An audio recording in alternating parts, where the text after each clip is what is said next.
Marjorie Taylor Greene of President Trump's own party is calling out Trump for bombing Iran last night. So Greene wrote on X on a post, "I don't know anyone in America who has been the victim of a crime or killed by Iran. America has not dropped bunker busters on the cartel's sophisticated drug tunnels, launched tomahawks on massive cartel poisonous drug operations, or gone to war against the cartel's international terrorist networks. Neocon warmongers beat their drums of war and act like Billy badasses going to war in countries most Americans have never seen and can't find on a map, but never find the courage to go to war against the actual terrorists who actually do kill Americans, invade our land, and make billions doing it day after day, year after year. I've watched our country go to war in foreign lands for foreign causes on behalf of foreign interests for as long as I can remember. America is $37 trillion in debt, and all of these foreign wars have cost Americans trillions and trillions of dollars that never benefited any American. American troops have been killed and forever torn apart physically and mentally for regime change, foreign wars, and for military-industrial base profits. I'm sick of it."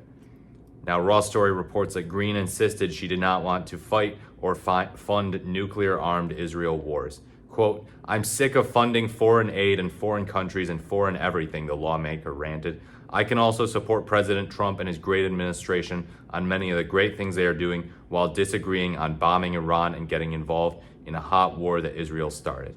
Okay, so yeah, it's totally possible to like someone's other policies and dislike them on foreign policy. You know, Lyndon Johnson's an example of someone who's popular for his domestic policies among the left, but very unpopular for his escalation of the Vietnam War and just the total quagmire that he got us into there. But Marjorie Taylor Greene, the problem is that you hyped up Trump as being anti-war in the 2024 election. That's the problem. The problem is that you and many politicians similar to you, they treated Kamala Harris like it was certain she was a neocon and said, Liz Cheney endorsed her, she's the neocon, Trump's the anti-war candidate. The issue is that you gaslit all of us.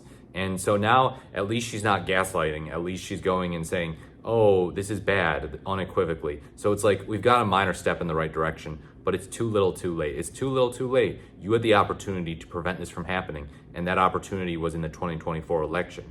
That opportunity was in the 2024 election. And in fairness, Trump didn't run around in the 2024 campaign saying, I am going to bomb Iran if I get elected. He wasn't saying that. But we all understood that there's not a lot that's off the table when it comes to Trump and his administration.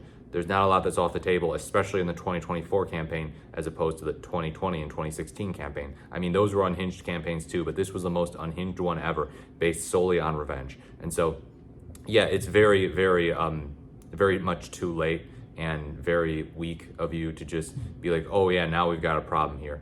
I give her credit for at least condemning it. It's better than supporting it. I notice a lot of Republican commentators, conservative commentators, they've been silent on this so far, actually. And that might partially be because, oh, it's the weekend or whatever, and they're just chilling out on the weekend. But they might be thinking about how to do some spin when they come back on Monday to their show. Be like, okay, President Trump did something Saturday night that I don't totally know about. Now, it might be in the interest of America, but it might not be. But I don't think that this is exactly like George W. Bush, and he's not a neocon, and I'm very happy that he got elected instead of Kamala Harris. But I don't know if it is totally necessary to do this, and if Israel's interests are the exact same as America's interests, and if this is the best thing ever. There are some people who I'm waiting. I'm like, are you gonna say anything about this? They're probably gathering their thoughts. But yeah, Marjorie Taylor Greene has some thoughts here. Obviously, she's complaining about the trillions spent on war. That's fair game. That's fair game. She's complaining about us not attacking the cartels in Mexico, I presume. It's like, well, that's another area where Trump did support war, and that's an area where she agrees with him. Now, Trump actually hasn't started war with Mexico. That could possibly be more insane than war with Iran, just because they're our southern neighbor. But yeah, we've got one war right now.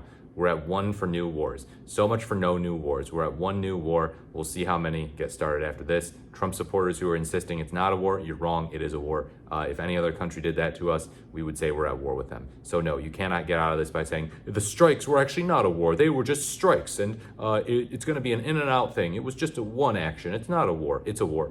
Let me know what you think in the comments below. Like, comment, or subscribe to the channel. Thank you so much for watching. This is the more the merrier, giving you real news. I look forward to speaking to you in my next video.